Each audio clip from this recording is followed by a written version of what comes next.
Hello everyone, welcome to trending economics. इस video में एक हम बेहद इंपॉर्टेंट टॉपिक डिस्कस करेंगे। भूमि यानी लैंड किसे कहते हैं, आइए हम इसको जान लेते हैं। अर्थशास्त्र की भाषा में लैंड क्या होता है, भूमि क्या होती है। देखिए, साधारण बोलचाल की भाषा में भूमि का अर्थ हम समझते हैं पृथ्वी की ऊपरी सतह और मिट्टी, जो ऊपर मिट्टी पाई जाती है उससे लगाया जाता है। किंतु अर्थशास्त्र में भूमि का अर्थ व्यापक रूप से लिया जाता है। तो नॉर्मल भाषा में बोल देते हैं जो मिट्टी होती है या जो ऊपरी सतह है जिस पर हम रहते हैं वो भूमि है। पर अर्थशास्त्र में इसको ही इंक्लूड नहीं किया जाता है, और भी बहुत सारी चीज़ें हैं जिनको इसमें इंक्लूड किया जाता है भूमि में। ठीक है, अर्थशास्त्र में भूमि के अंतर्गत पृथ्वी की ऊपरी सतह और मिट्टी के अलावा पृथ्वी पृथ्वी के ऊपर और नीचे पाए जाने वाले पदार्थ जैसे कि रोशनी, हवा, नदी नाले जिसमें पानी भरा होता है, खनिज पदार्थ, पेड़ पौधे आदि को भी शामिल किया जाता है।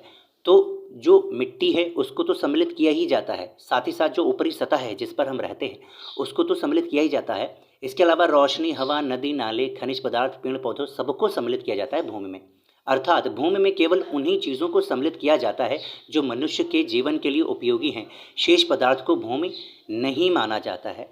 तो भूमि में उन सब चीज़ों को इंक्लूड कर दिया जाता है जो हमारे लिए उपयोगी होते हैं मनुष्य जात के लिए, और जो उपयोगी नहीं हैं उनको हम भूमि की परिभाषा से या उसकी परिधि से बाहर कर देते हैं। अब हम अर्थ एक बार देख लेते हैं, परिभाषा देख लेते हैं जिसे बिल्कुल क्लियर हो जाए। सबसे पहले अर्थ यानी मीनिंग समझते हैं।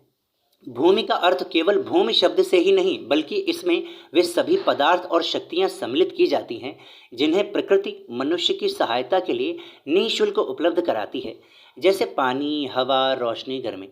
तो भूमि में मिट्टी भी आ गया जिस पे हम रहते हैं, वो भी आ गया, साथ साथ जो पानी, हवा, रोशनी और गर्मी जो हम लोगों को मिलती है ये सब भी उसमें इंक्लूड है। ठीक है, जलवायु हो गया, हर चीज़ इसमें इंक्लूड है।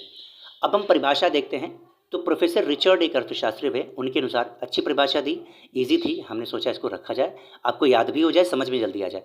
भूमि शब्द में अर्थशास्त्री केवल भूमि के तल को ही, तल मतलब जिस पर रहते हैं, को ही शामिल नहीं करते हैं बल्कि पानी, धूप और प्रकृति की दूसरी मुफ्त देन भी शामिल करते हैं।